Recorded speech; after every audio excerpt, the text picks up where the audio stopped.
Chapter 5. Being Neighborly.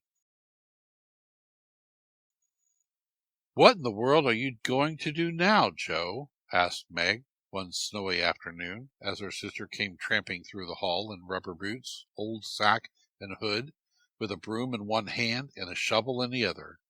"Going out for exercise," answered Joe, with a mischievous twinkle in her eyes. "I should think 2 long walks this morning would have been enough. It's cold and dull out, and I advise you to stay warm and dry by the fire, as I do," said Meg with a shiver. "Never take advice. Can't keep still all day, and not being a pussy cat, I don't like to doze by the fire. I like adventures, and I'm going to find some."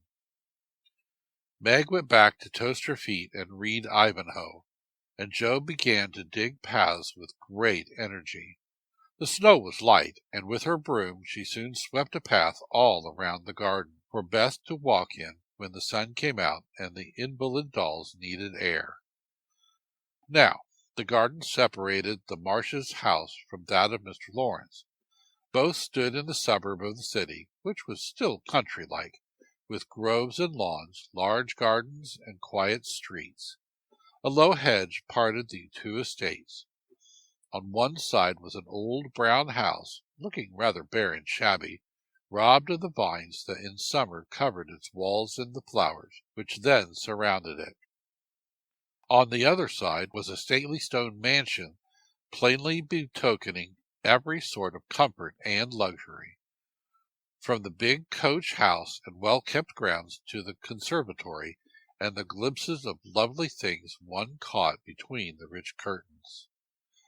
Yet it seemed a lonely, lifeless sort of house, for no children frolicked on the lawn, no motherly face ever smiled at the windows, and few people went in and out, except the old gentleman and his grandson.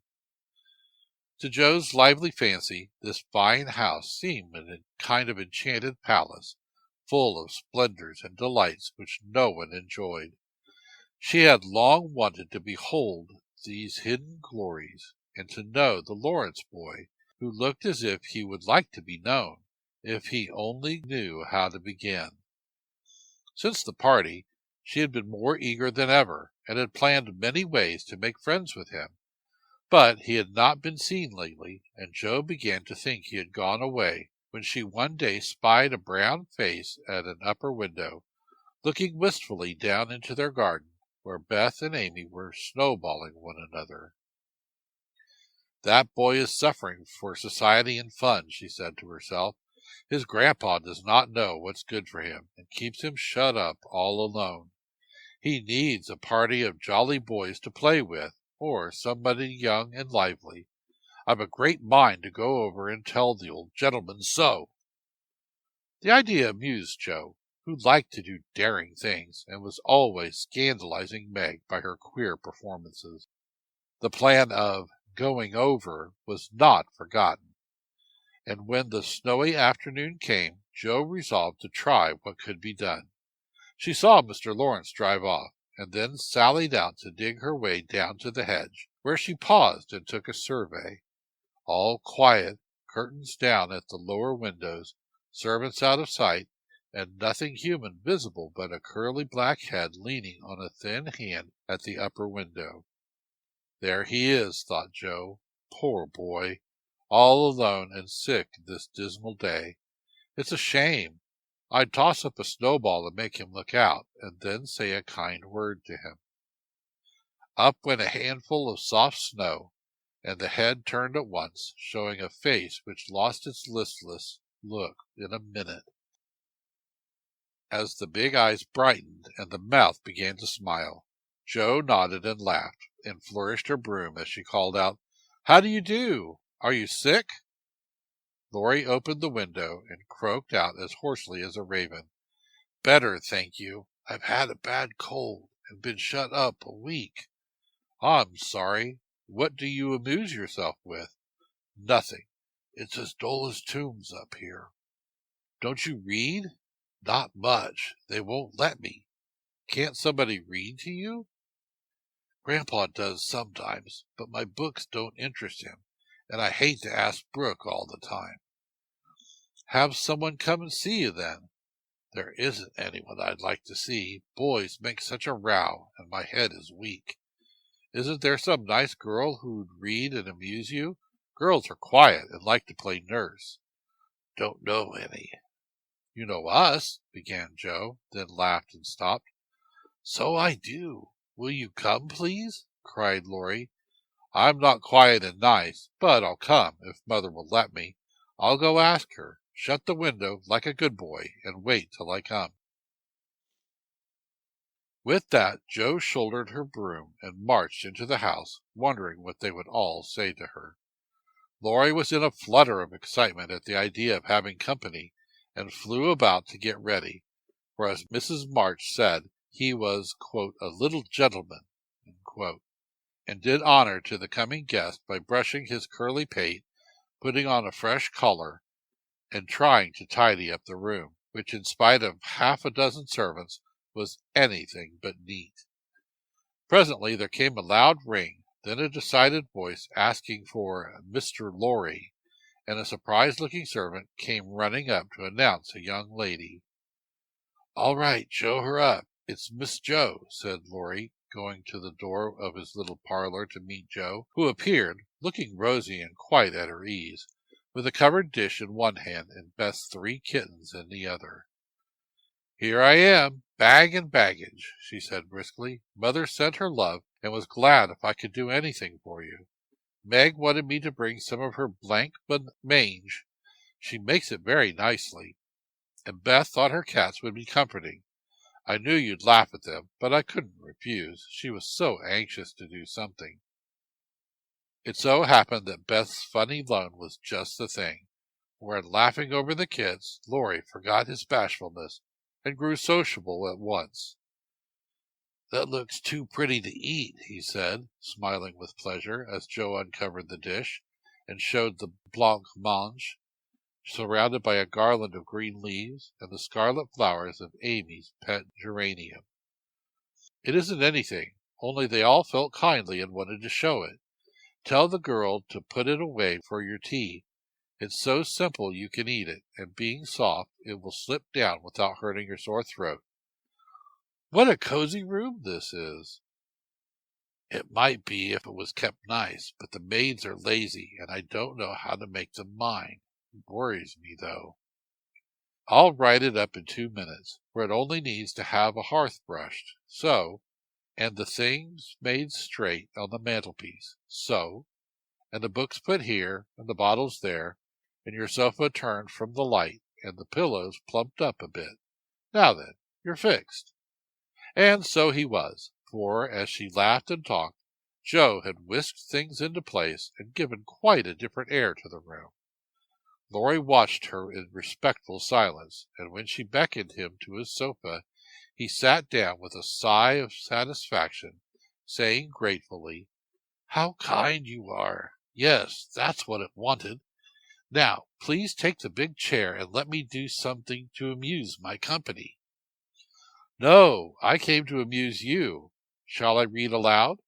And Joe looked affectionately towards some inviting books near by. "Thank you. I've read all those, and if you don't mind, I'd rather talk," answered Laurie. "Not a bit. I'll talk all day if you'll only set me going. Beth says I never know when to stop." "Is Beth the rosy one who stays at home a good deal and sometimes goes out with the little basket?" asked Laurie with interest. "Yes, that's Beth. She's my girl, and a regular good one she is, too." "The pretty one is Meg, and the curly-haired one is Amy, I believe." "How did you find that out?" Laurie colored up, but answered frankly, "Why, you see, I often hear you calling to one another, and when I'm alone up here, I can't help looking over at your house. You always seem to be having such good times. I beg your pardon for being so rude, but sometimes you forget to put down the curtain at the window where the flowers are, and when the lamps are lighted, it's like looking at a picture to see the fire, and you all around the table with your mother. Her face is right opposite, and it looks so sweet behind the flowers I can't help watching it. I haven't got any mother, you know." and Laurie poked the fire to hide a little twitching of the lips that he could not control. The solitary, hungry look in his eyes went straight to Joe's warm heart. She had been so simply taught that there was no nonsense in her head, and at 15 she was as innocent and frank as any child. Laurie was sick and lonely, and feeling how rich she was in his home and happiness, she gladly tried to share it with him.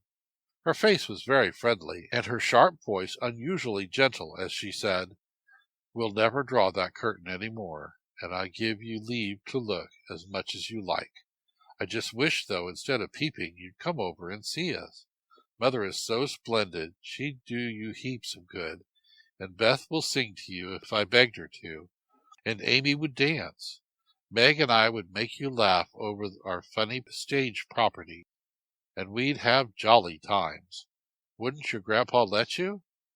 "I think he would, if your mother asked him. He's very kind, though he does not look so, and he lets me do what I like, pretty much. Only he's afraid I might be a bother to strangers," began Laurie, brightening more and more. "We are not strangers, we are neighbors, and you needn't think you'd be a bother. We want to know you, and I've been trying to do this ever so long. We haven't been here a great while, you know, but we have got acquainted with all our neighbors but you. You see, Grandpa lives among his books, and doesn't mind much what happens outside. Mr. Brooke, my tutor, doesn't stay here, you know, and I have no one to go about with me, so I just stop at home and get on as I can." "That's bad. You ought to make an effort and go visit everywhere you are asked. Then you'll have plenty of friends and pleasant places to go. Never mind being bashful. It won't last long if you keep going." Laurie turned red again, but wasn't offended at being accused of bashfulness, for there was so much good will in Joe it was impossible not to take her blunt speeches as kindly as they were meant. "Do you like your school?" asked the boy, changing the subject a little, after a little pause, during which he stared at the fire and Joe looked about her, well pleased. "Don't go to school. I'm a business man. Girl, I mean. I go to wait on my great aunt, and a dear cross old soul she is, too," answered Joe. Laurie opened his mouth to ask another question, but remembering just in time that it wasn't manners to make too many inquiries into people's affairs, he shut it again and looked uncomfortable. Joe liked his good breeding, and didn't mind having a laugh at Aunt March, so she gave him a lively description of the fidgety old lady, her fat poodle, the parrot that talked Spanish, and the library where she reveled. Laurie enjoyed that immensely, and when she told about the prim old gentleman who came once to woo Aunt March, and in the middle of a fine speech, how Paul had tweaked his wig off, to his great dismay, the boy lay back and laughed till the tears ran down his cheeks, and the maid popped her head in to see what was the matter. "Oh, that does me no end of good. Tell on, please," he said, taking his face out of the sofa cushion, red and shining with merriment.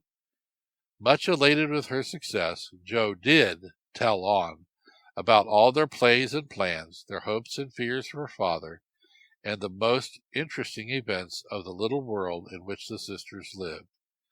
Then they got to talking about books, and to Joe's delight she found that Laurie loved them as well as she did, and had read even more than herself. "If you like them so much, come down and see ours. Grandfather is out, so you needn't be afraid," said Laurie, getting up. "I'm not afraid of anything," returned Joe, with a toss of the head. "I don't believe you are," exclaimed the boy, looking at her with much admiration, though he privately thought she would have good reason to be a trifle afraid of the old gentleman, if she met him in some of his moods. The atmosphere of the whole house being summer-like, Laurie led the way from room to room, letting Joe stop to examine whatever struck her fancy, and so at last they came to the library, where she clapped her hands and pranced, as she always did when especially delighted. It was lined with books, and there were pictures and statues, and distracting little cabinets full of coins and curiosities, and sleepy hollow chairs, and queer tables and bronzes, and best of all, a great open fireplace with quaint tiles all round it. "What richness!" sighed Joe, sinking into the depth of a velour chair and gazing about her with an air of intense satisfaction. "Theodore Lawrence, you ought to be the happiest boy in the world," she added impressively. "A fellow can't live on books," said Laurie, shaking his head as he perched on a table opposite. Before he could say any more, a bell rang, and Joe flew up, exclaiming with alarm, "Mercy me, it's your grandpa!" "Well, what if it is? You're not afraid of anything, you know," returned the boy, looking wicked. "I think I am a little bit afraid of him, but I don't know why I should be. Marmee said I might come, and I don't think you're any the worse for it," said Joe, composing herself, though she kept her eyes on the door. "I'm a great deal better for it, and ever so much obliged. I'm only afraid you are very tired of talking to me. It was so pleasant I couldn't bear to stop," said Laurie gratefully. "The doctor to see you, sir," and the maid beckoned as she spoke. "Would you mind if I left you for a minute? I suppose I must see him," said Laurie. "Don't mind me. I'm happy as a cricket here," answered Joe. Laurie went away, and his guest amused herself in her own way. She was standing before a fine portrait of the old gentleman when the door opened again, and without turning, she said decidedly, "I'm sure now that I shan't be afraid of him, for he's got kind eyes, though his mouth is grim, and he looks as if he has a tremendous will of his own. He isn't as handsome as my grandfather, but I like him."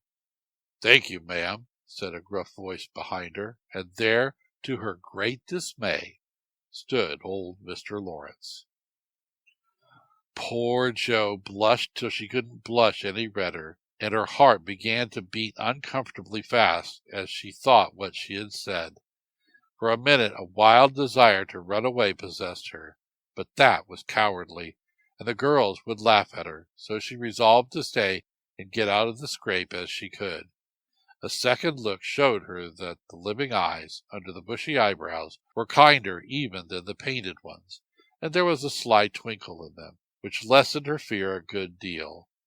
The gruff voice was gruffer than ever, as the old gentleman said abruptly, after the dreadful pause, "So you're not afraid of me, hey?" "Not much, sir." "And you don't think me as handsome as your grandfather?" "Not quite, sir." "And I've got a tremendous will, have I?" "I only said I thought so." "But you like me in spite of it?" "Yes, I do, sir." That answer pleased the old gentleman. He gave a short laugh, shook hands with her, and, putting his finger under her chin, turned up her face, examined it gravely, and let it go, saying with a nod, "You've got your grandfather's spirit, if you haven't his face.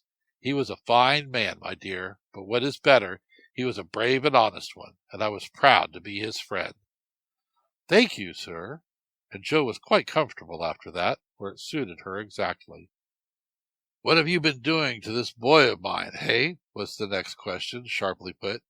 "Only trying to be neighborly, sir," and Joe told how her visit came about. "You think he needs cheering up a bit, do you?" "Yes, sir. He seems a little lonely, and young folk would do him good, perhaps. We are only girls, but we should be glad to help if we could, for we don't forget the splendid Christmas present you sent us," said Joe eagerly. "Tut, tut, tut! That was the boy's affair. How is the poor woman?" "Doing nicely, sir." And off went Joe, talking very fast, as she told all about the Hummels, in whom her mother had interested richer friends than they were. Just her father's way of doing good. "I shall come and see your mother some fine day. Tell her so. Oh, there's the tea bell. We have it early on the boy's account. Come down and go on being neighborly." "If you'll have me, sir." "Shouldn't ask you if I didn't." And Mr. Lawrence offered his arm with an old-fashioned courtesy. What would Meg say to this, thought Joe, as she was marched away, while her eyes danced with fun as she imagined herself telling the story at home. "Hey, "Why, what the dickens has come to the fellow?" said the old gentleman, as Laurie came running downstairs and brought up with a start of surprise at the astounding sight of Joe arm in arm with his redoubtable grandfather. "I didn't know you'd come, sir," he began, and Joe gave him a triumphant little glance. "That's evident by the way you racket downstairs. Come to your tea, sir, and behave like a gentleman." And having pulled the boy's hair by way of a caress, Mr. Lawrence walked on, while Laurie went through a series of comic evolutions behind their backs, which nearly produced an explosion of laughter from Joe. The old gentleman did not say much as he drank his 4 cups of tea, but he watched the young people, who soon chatted away like old friends, and the change in his grandson did not escape him. There was color, light, and life in the boy's face now, vivacity in his manner, and genuine merriment in his laugh. "She's right, the lad is lonely. I'll see what these little girls can do for him," thought Mr. Lawrence, as he looked and listened. He liked Joe, for her odd, blunt ways suited him, and she seemed to understand the boy almost as well as if she had been one herself. If the Lawrences had been what Joe called prim and poky, she would not have gone on at all, for such people always made her shy and awkward. But finding them free and easy, she was so herself, and made a good impression. When they rose, she proposed to go, but Laurie said he had something more to show her, and took her away to the conservatory, which had been lighted for her benefit. It seemed quite fairy-like to Joe, as she went up and down the walks, enjoying the blooming walls on either side, the soft light, the damp sweet air, and the wonderful vines and trees that hung about her, while her new friend cut the finest flowers till his hands were full. Then he tied them up, saying with the happy look Joe liked to see, "Please give these to your mother, and tell her I like the medicine she sent me very much." They found Mr. Lawrence standing before the fire in the great drawing-room, but Joe's attention was entirely absorbed by a grand piano which stood open. "Do you play?" she asked, turning to Laurie with a respectful expression. "Sometimes," he answered modestly. "Please do now. I want to hear it, so I can tell Beth." "Won't you first?" "Don't know how. Too stupid to learn, but I love music dearly." So Laurie played, and Joe listened, with her nose luxuriously buried in heliotrope and tea roses. Her respect and regard for the Lawrence boy increased very much, for he played remarkably well and didn't put on any airs. She wished Beth could hear him, but she did not say so, only praised him till he was quite abashed, and his grandfather came to his rescue. That will do, young lady. Too many sugar plums are not good for him. His music isn't bad, but I hope he will do as well in more important things. Going? Well, I'm much obliged to you, and I hope you'll come again. My respects to your mother. Good night, Dr. Joe." He shook hands kindly, but looked as if something did not please him. When they got into the hall, Joe asked Laurie if she had said something amiss. He shook his head. "No, it was me. He doesn't like to hear me play." "Why not?" "I'll tell you some day. John is going home with you, as I can't." "No need of that. I am not a young lady, and it's only a step. Take care of yourself, won't you?" "Yes, but will you come again, I hope? If you promise to come and see us after you are well." "I will. Good night, Laurie." "Good night, Joe. Good night." When all the afternoon's adventures had been told, the family felt inclined to go visiting in a body, for each found something very attractive in the big house on the other side of the hedge. Mrs. Marsh wanted to talk of her father with the old man who had not forgotten him. Meg longed to walk in the conservatory. Beth sighed for the grand piano, and Amy was eager to see the fine pictures and statues. "Mother, why didn't Mr. Lawrence like to have Laurie play?" asked Joe, who was of an inquiring disposition. "I'm not sure, but I think it was because his son, Laurie's father, married an Italian lady, a musician, which displeased the old man, who was very proud. The lady was good and lovely and accomplished, but he did not like her, and never saw his son after he married. They both died when Laurie was a little child, and then his grandfather took him home.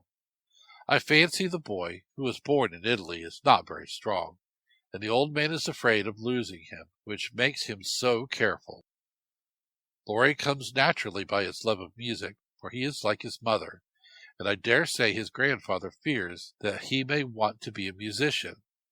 At any rate, his skill reminds him of the woman he did not like, so he glowered, as Joe said. "Dear me, how romantic!" exclaimed Meg. "How silly!" said Joe. "Let him be a musician if he wants to, and not plague his life out sending him to college when he hates to go. That's why he has such handsome black eyes and pretty manners, I suppose. Italians are always nice," said Meg, who was a little sentimental. "What do you know about his eyes and his manners? You never spoke to him, hardly," cried Joe, who was not sentimental. "I saw him at the party, and what you tell shows that he knows how to behave. That was a nice little speech about the medicine Mother sent him. He meant the blanc mange, I suppose." "How stupid you are, child! He meant you, of course." "Did he?" And Joe opened her eyes as if it had never occurred to her before. "I never saw such a girl. You don't know a compliment when you get it," said Meg, with the air of a young lady who knew all about the manner. "I think they are great nonsense, and I'll thank you not to be silly and spoil my fun. Laurie's a nice boy, and I like him, and I won't have any sentimental stuff about compliments and such rubbish. We'll all be good to him, because he hasn't got any mother, and he may come over and see us, mayn't he, Marmee? Yes, Joe, your little friend is very welcome, and I hope Meg will remember that children should be children as long as they can." "I don't call myself a child, and I'm not in my teens yet," observed Amy. "What do you say, Beth?" "I was thinking about our Pilgrim's Progress," answered Beth, who had not heard a word. "How we got out of the slough and through the wicket gate by resolving to be good, and up the steep hill by trying, and that maybe the house over there, full of splendid things, is going to be our Palace Beautiful." "We have got to get by the lions first," said Joe, as if she rather liked the prospect.